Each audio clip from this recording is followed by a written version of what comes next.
Hello and welcome back to another video, and today we are diving into something that I think is very much discussed but really misunderstood a lot of times, and that is the Vokey wedge grind matrix.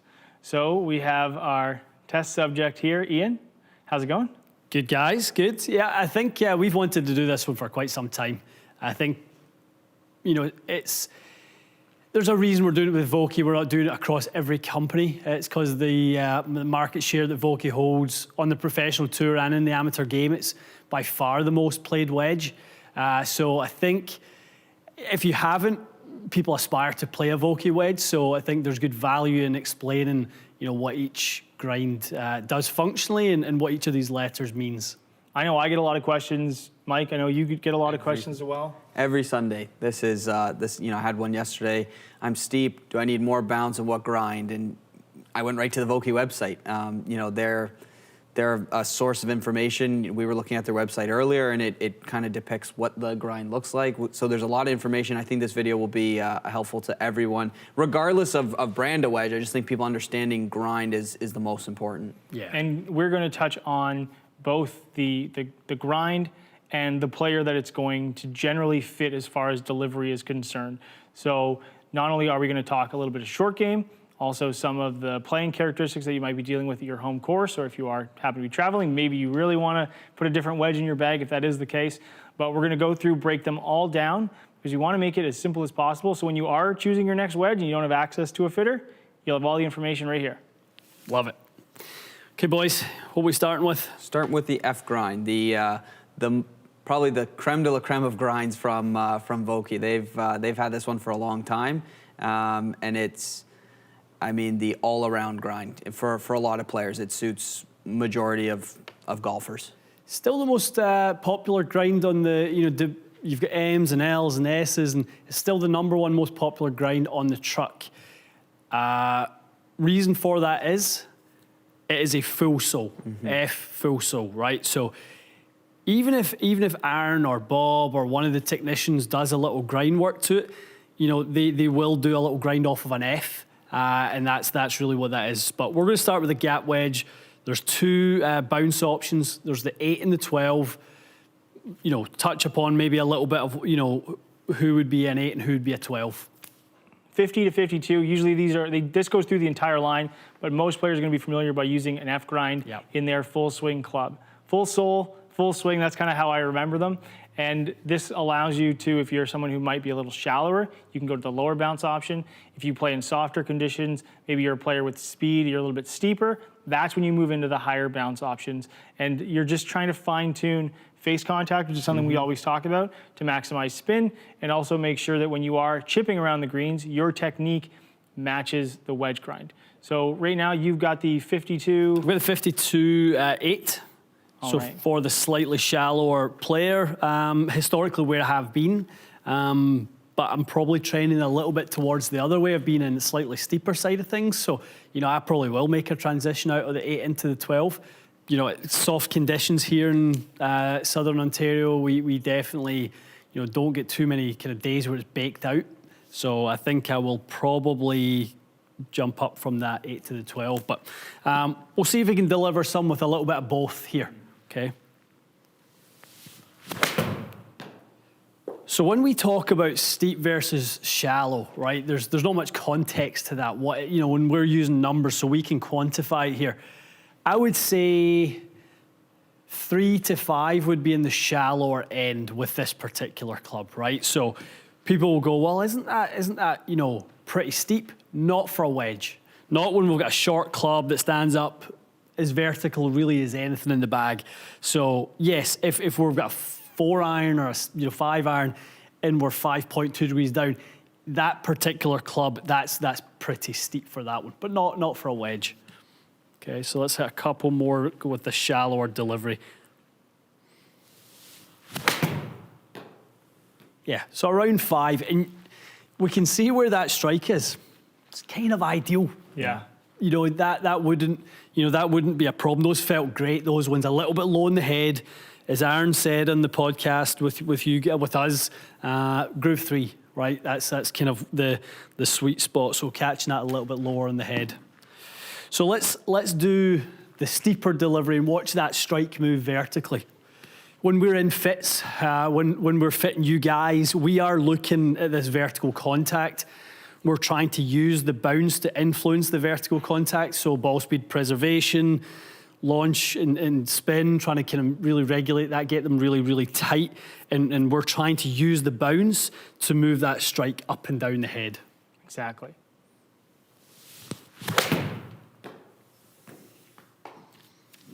Six, 4.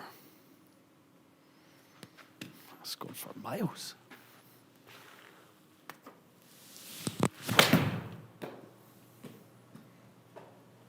Good swing. They are going a long way. So D-Grind for me has become a real favorite. A new grind, I think it came in 7. it was 7, yeah, SM7, so it's now been in for 3 editions. I love it, absolutely think it's fantastic. A kind of high bounce M, right? A lot of people have tried an M, you know, the heel and toe relief, but this one just is so functional to me. We'll hit some full shots, then we'll hit some little short ones with it as well.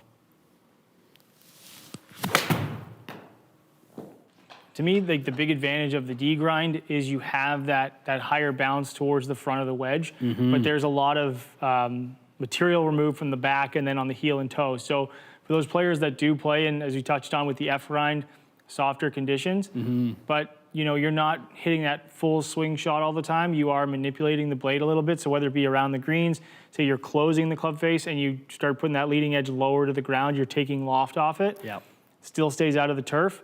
But if you've got a bunker shot out of soft sand, or you've got a tighter lie, maybe not, you know, right off near a collar or something like that, and you open the club face up, the leading edge also doesn't get really high, which we'll talk about in some of the other bounces. If you tried to do that, not a good idea. Definitely not, definitely not.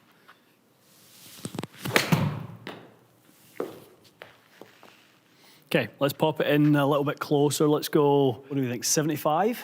So when we start with these shorter shots, we have much less shaft lean. That's where we start to use the sole a lot more. When we see, you know, the dynamic loft come down, you know, and be particularly strong on the dynamic loft, at times we're really not using the sole at all. You know, we're using the leading edge for sure, but we're never really using the back of the wedge in these full shots. It becomes much more about these partial swings when we're using sort of the different parts of the head from here. A real favorite of mine, the D-Grind, just where that strike is living there, it is exactly where you want it on these little sort of flighted ones. I think for players that play in like kind of, I would call it standard, or maybe slightly towards the softer conditions, the D-Grind is a perfect go-to because it gives you all of the versatility of the slightly higher bounce, but around the greens you can start to get, you know, cute with it. You really can. The versatility of D-Grind, obviously I'm an M-Grind guy, well, S-Grind as well, I've played 54-10S, but this year just to add a bit more bounce and the versatility of D, I'm excited. I've never used a D-Grind before, but I know we've all chatted in the past about it, and this grind, I think, for, you know, is probably their, in my opinion, is the most important grind, especially in this loft of wedge. Would you say the sand that you play out of would be like generally softer, firmer? Where does it sit? Yeah, our sand's a little bit wet, in my opinion, for sand. It's not super fluffy by any means. Okay. Yeah, and that's where, if it's something that's really soft, that's where you got to move into the really full sole again. Yeah. Maybe something which you're going to touch on the K-Grind towards the end of the video. But this fits that middle ground for so many players, and I think that's why it is such a crucial one, and you see it in quite a few lofts as well. Okay, boys, talk me through the S-Grind, the stricker. Yeah, I mean, a little bit of that trailing edge has kind of been buzzed off, and you get a little bit more heel relief with the S-Grind. Again, I've been a player of S-Grind for a long time. Even in fits, you know, sometimes they get that heel stuck a lot of times on these partial shots. We always have the green at 50 yards. I even move it to 30 yards just to get that pressure shot, and that S-Grind really helps just get it through the turf a lot quicker. No doubt about it. I think when the speed comes off, you make a good point. people use different parts of the head once the speed comes off, once it changes. And generally speaking, we try to encourage them to move progressively back in the sole when they get closer to the green, using the bounce. I mean, you know, if you've listened or watched any golf instruction, you know, the masters at it talk about using the bounce. What does that mean? Well, it's a slightly early entrance into the turf, but it's doing it in a way where you're so shallow you're not going to get the club stuck. That's when you start to use the back end of the wedge and really start to use it as it was designed. Yeah, I think of a good analogy, a good way to visualize it for a lot of people is like skipping a stone, right? Yep. If you kind of throw the stone into steep, it's just going to dig, right? If you go in and it's too shallow, the back hits, it kind of goes over and then it doesn't work either. Yep. When you have it, and this is where finding the right balance for the loft and the angle of attack that you're going to fit for your swing, when it comes in and it lands like a plane, it just kind of, and that speed is what you can hear inside and out when you're doing a wedge fitting, which I think is always crucial. And it's also, you're going to see a divot pattern that is fairly consistent. Whatever that is for you, it doesn't really, you know, however it translates for your golf game, but you're going to see it pretty steady all the time if it fits you properly. And for using S-Grind, Steve Stricker, you mentioned it, this was basically his go-to grind. That's where the S comes from. Is that, like, he's a great wedge player. Rory talked about him as like watching him hit wedges because he's very, I would say, shallow through the ball. And just kind of like, his almost tempo is like 1-2, but it's not about tempo. It's the fact that he goes through pretty square, but to the point where he's using so much of that F sole, they needed to take that back off, and that's where you end up with this. Yeah, absolutely. I mean, if you were going to try and teach someone to play their wedges better and become a more consistent wedge player, watch that on a loop. You know, watch Jason Day hit long pitches on a loop. Those guys, the way they, you know, we've done lots of videos with our great pal Gareth Rafalski, but you know, Gareth is a bit more of a proponent of having, you know, a little bit more wrists in there. But, you know, you see those two in particular, incredible wedge players, just you know, with a single lever, you know, taking the kind of wrists out of it. So let's hit some with the S here. So 75 yards, a fairly full swing with this 58 for me. A little 3/4 maybe. So I can give you a little stricker action.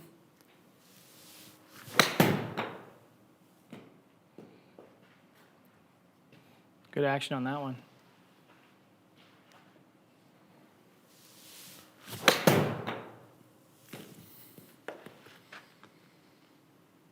They feel great. I mean, those last couple sound really good. Felt nice. Okie doke. So the M-Grind is known as Bob Vokey's favorite grind. A little bit easier to manipulate the club face, but still get a ton of heel and toe versatility. Yeah, we see that the shape is very similar to the D, but overall, it's, you know, it kind of looks the same, but it really doesn't perform the same. No.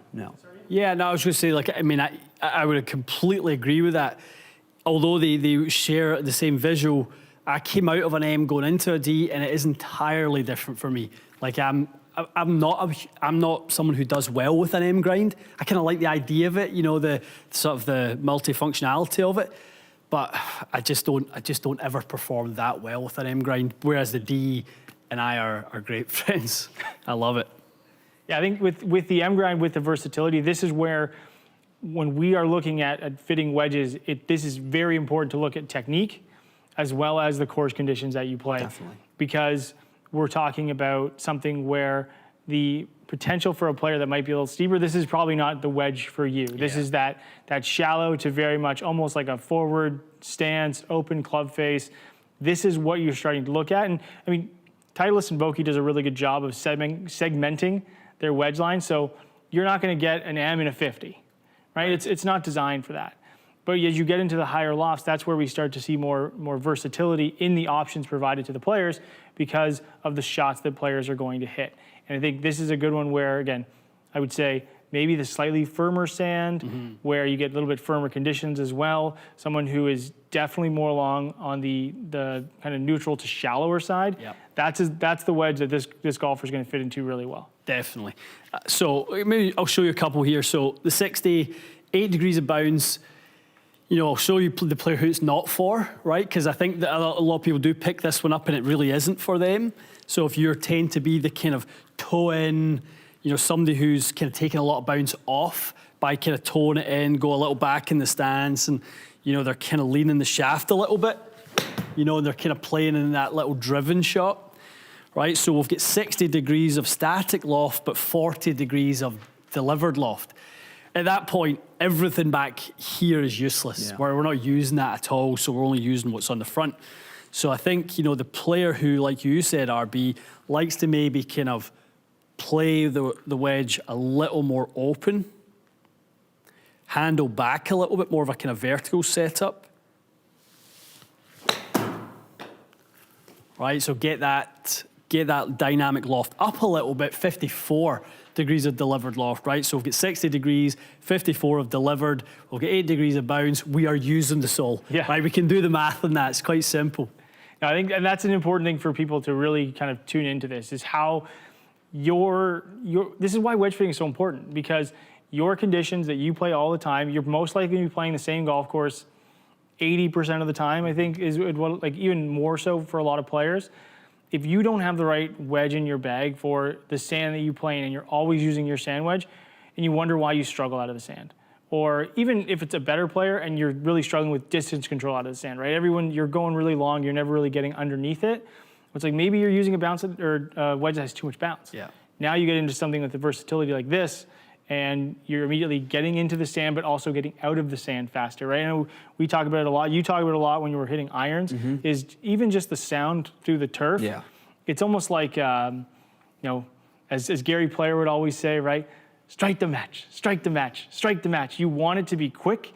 You want it to sound like it's in and out of that turf. You don't want it to sound heavy. You don't want it to sound like you're obviously hitting the ball thin. It's kind of finding that right balance is where you're going to go in and you're going to hit some wedges. All of a sudden you're going to go, that's the one. Yeah, and then obviously once you get around the greens with the M, you can start to play some intricate shots, right? So one that I think a lot of people don't attempt, but you see the sort of wedge or the real kind of short game gurus, they'll play a little shot where they kind of pop the handle up a little bit, the ball's sitting down a little bit, and they'll hit that one where they're kind of almost going to do a little kind of putting stroke, just getting it out that nasty little lie, and they're really using the toe to pop that out. Again, that's utilising that kind of taking the mass away from that toe side. The opposite, if you get in the bunker and you need to kind of, you need to lay that handle down a little bit, and you're kind of trying to chop it out the heel side. You don't want that just bouncing off the kind of harder pan if you're trying to dig that one out. So, that one comes out, and you really can slide that club under, and you can hear that good contact. That's the removing the mass from the heel side that you're using. So it is a very functional wedge. Now, speaking to sole, speaking to bounce and hitting those shots that you're really open, let's move into the next wedge. Yes. So the L-Grind, the very, very low bounce, only comes in 60 degrees. We know as a player, Jordan Spieth loves it for the Open Championship. Anytime you've got that hard pan, that low bounce is going to help you. This is, again, not for the faint of heart. I've had one. It didn't work out too well. But, again, having that, you still have a grind very similar to M, but it's a one-trick pony. It's really for that green side versatility, and I wouldn't be messing around with full shots with this wedge, that's for sure. I think it's definitely a wedge for those players that play in very firm conditions, very dry, and mostly use it for green side versatility where you're opening up the blade, you're adding a lot of loft, and as you said, Ian, before, right? You take a club that has 60 degrees of loft on it, you hit it with 62, 63, that's where that, 4 degrees of bounce becomes 6 or 7 effectively. So you're exposing more of the sole. That's where this is going to be helpful. Or you happen to play, you mentioned it already, like firm conditions at the Open. Not that anyone else is going to be playing in the Open, but if you have very firm sand, something where it could be really heavy, it's most of the times wet. This is that one where it is very much specialty, but it's going to help the player that really plays the open face shot. Yeah, it's a unique animal. Mike, you said it. We don't give it to too many people in the Bay. You need to have a real kind of taste for that style of shot. You need to be playing that kind of open faced. you know, land the plane, skip the stone, like you said, RB. Like, you need to really control low point with this thing. You do not want to be flirting with the front of an L-Grind too much at all. I mean, Spieth is a great example, and is somebody who talks about only ever playing his little shots around the green like he's hitting a cut shot, right? He uses it that way. So, you know, for him, you know, he's trying to kind of like bang that bounce off the ground, trying to kind of come across it, and, you know, hit. Mickelson's the same way. Two of the best short game you know, players out there, and they kind of play it and see it that exact same way. Lots of people talk about trying to hit little draws. They're two of the people who are trying to hit little fades around the green, and that kind of touches upon why he really likes this little L-Grind.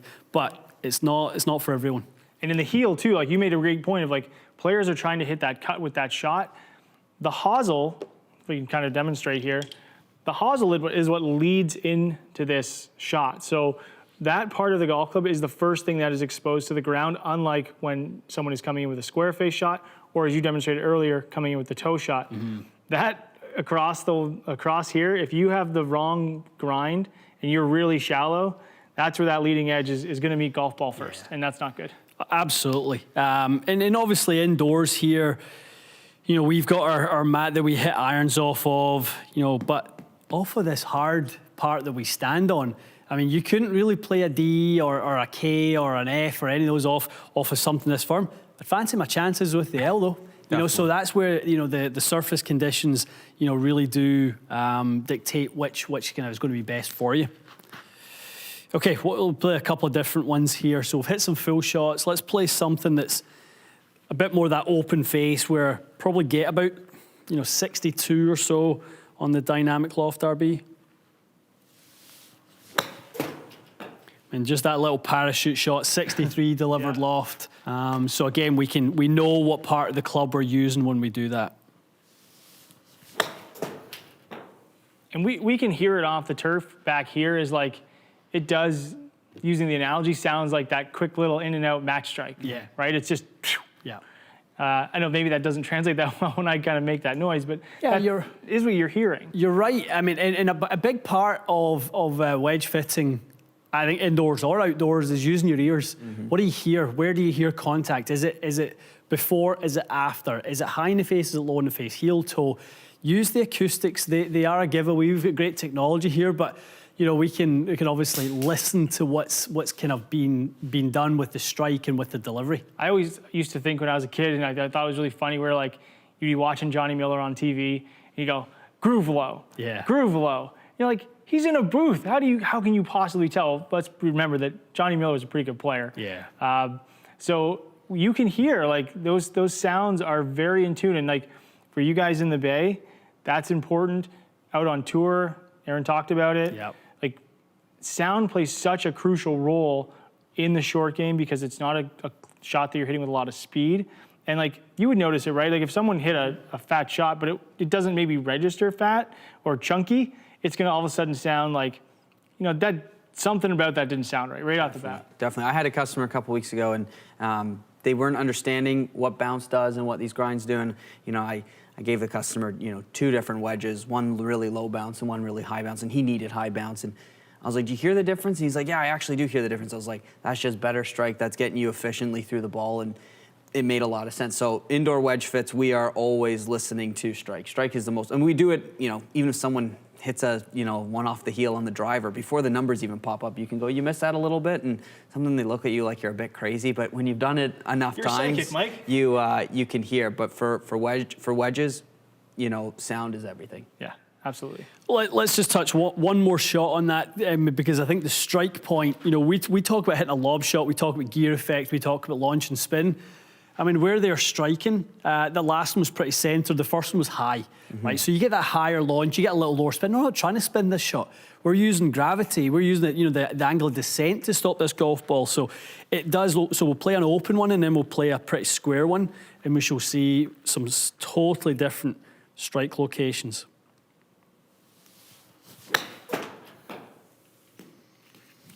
Little softy there. Little softy. So you can see how, I mean, it really moves up the head, doesn't it? Because you're laying that, you know, you've went from having a tall face to having an extremely shallow target. You know, so it's very, very easy to hit it up there. That's why when we talk about this, you know, CG, sort of the meat of the head on this wedge, there's a lot of mass up there now. So we want to retain as much of that ball speed as we can. Okay, let's play the straight-faced one. Go ahead. Come on. Go ahead. Gotta speeding up that green, Mike. Should have rolled it this morning.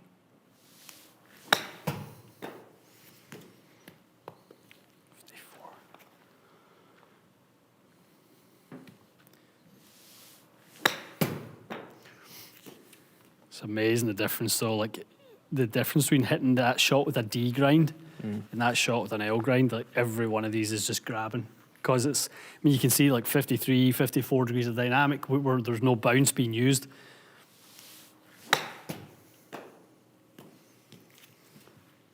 Yeah, that's the one. Yeah, so totally different there. Once we apply 57 degrees of dynamic loft, we catch it much lower down the head, and then we start to use the wedge kind of as designed on those little shots. But that needs to be part of your repertoire, and I don't think it is part of many people's. That's why the L is a bit of a risky character. Definitely. It's very much a specialty golf club for a very specific player. And the next one we're going to show off, the K-Grind, very specific for a whole other reason. So just as the L-Grind was to the very shallow, open-face golfer, this is the exact opposite. This is the Vokey K-Grind. It is only available in the highest lofted options, and it has a lot of bounce, and it has a very wide sole. This is important because not only does bounce play a role in, you know, how it sits, but also the effective bounce of how wide the sole is, which I think is very important, because you can have a wedge that has a lot of bounce but a very thin sole, or you could have a wedge that has fairly low bounce but a very wide sole. It's actually going to play like it has effectively more bounce when you start opening it up. Definitely. But the K-Grind is not a one you want to open up ever. No. I mean, there is a little bit of room for it. I know in the past there has been the low bounce K and stuff like that, but this is what you see is what you get. This is a pretty thick sole. Now, you would say for this player, what type of sand conditions, what kind of course conditions would gravitate towards this? I mean, someone who just, you know, smacks down on it, it's going to help. It's going to pop that ball straight up, which this is a popular one for us in the fitting bay. In, you know, just getting that club in the turf, but, you know, helping get that ball up as fast as possible. I don't want to use the word higher handicap wedge. Even I struggle trying to like get to that point, because I don't want to say that. But if you are someone that tends to struggle with wedges, hits a lot of chunky wedges, this could be a wedge that really helps you, because you're not trying to add a lot of versatility to your game. You're not hitting a lot of shots where you're opening it up, or you're kind of playing with the lie angle when you're addressing the ball. This is, I want to play it pretty square-faced, got some soft conditions, and I want to get it forward and get it on the green. Now, we see it in better player bags on the tour, but we also see it in a lot, to your point, a lot of golfers that come in that struggle. This is a great wedge for this player, and you're going to demonstrate how you'd use it.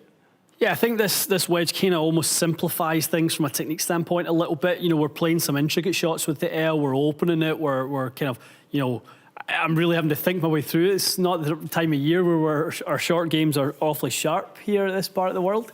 But this guy, you know, you're gonna use the bounce. You've got no choice but to use the bounce. It's going to influence the strike location to be much lower. So you're going to see some pretty spinny little pitches with this guy. But yeah, I mean, play with a square sole is kind of or a square setup is the ideal way to play the K. I know we kind of joked about it before we started hitting some shots here and talking about this wedge. Is, you know, we're not really sure what the K stands for, but, you know, seeing you hit those shots, you know, jokingly, it could stand for consistency, if you want to spell consistency wrong. Right. Because it just offers you to hit the same shot over and over and over again, and you're going to get that. You're going to see that. You're going to see so much better results if you are this player than something like the L-Grind, where you're rolling the dice on every single wedge shot. And I think it really does come down to those softer conditions, that square face. And if you are potentially a faster player that does get into the turf a lot, this is something that's really going to help you. And I know when the K-Grind first came out, I talked to a lot of golfers and like, I can't hit this club with an open face. It's like, it's because it's not supposed to, right? And that's where I think it's really important and that's why we want to do this video, is to educate when you go in. If you don't get the chance to do a fitting like this, you can say, okay, I'm educated in knowing what I need to, what questions I've asked myself, and you can take that to the shop or your pro and order your wedges, and you know what you're going to get to the golf course is going to be ones that match your game a lot better. Definitely. Yeah, I think, with this guy, if you're playing it like I was playing that there, so I play this shot kind of middle of the stands, shaft a fraction ahead, and just kind of make a little half swing at it. That type of shot works well.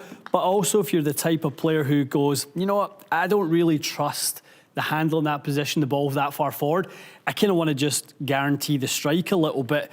I think with this back a touch and the handle a touch more forward, this wedge can also do really well on that particular shot. You can hear that strike is again in the right spot. With some of the other wedges, that kind of moves up the head and it becomes a problem. You don't quite get it to the green. But I think the K, for the person who struggles with contact, is a fantastic option. Back of the stands, handle forward, use all that mass down low. You'll do pretty well with those. It's exactly what you said. The L, that open face, trying to land it, and this is the draw wedge, right? This is the one where you're getting the handle forward, you're getting it close. This is what's really going to work for that player. I hope Bob and Aaron forgive me for this, but what do you see in the design of every wedge that's on an infomercial? A big, wide, rounded sole, right? This is the biggest, widest, most rounded sole of all the Vokey line. It's designed to be foolproof. Regardless of your entry point, it will do something to advance you forward. The L-Grind's not offering you that. It's offering you magic or tragic, right? It's offering you potentially great strikes, skip it in there, stop it, or you'll put the divot over the top of the ball. Which we don't really want to do. We don't need that, no. So hopefully you found this informative. The biggest goal was, because we get so many questions about this, to help you make a better decision when it comes to your short game. We talk about launch and spin with wedges. We talk about launch and spin with drivers. We talk about maximizing distance and optimization as far as all your numbers when it comes to your full shots. But in your short shots, we're not so much worried about that as we are is how the ground contact plays such a crucial role, because what is it? Like at least more than 50% of your shots are hit inside 100 yards, right? Yeah. And I think that is the big thing and the big takeaway here. So use this next time you're looking at wedges. Ask the right questions to yourself when you are looking for wedges. And please use the comment section below if you have any more things that you want us to cover, because we want this to be a guide. We want this to be something that applies to Vokey wedges, as well as any other wedges that you're looking at when we're talking about high, mid, low balance options, what that means to your short game, and what that means for helping you play better golf. So hopefully you enjoyed this video, and as always, thanks for watching.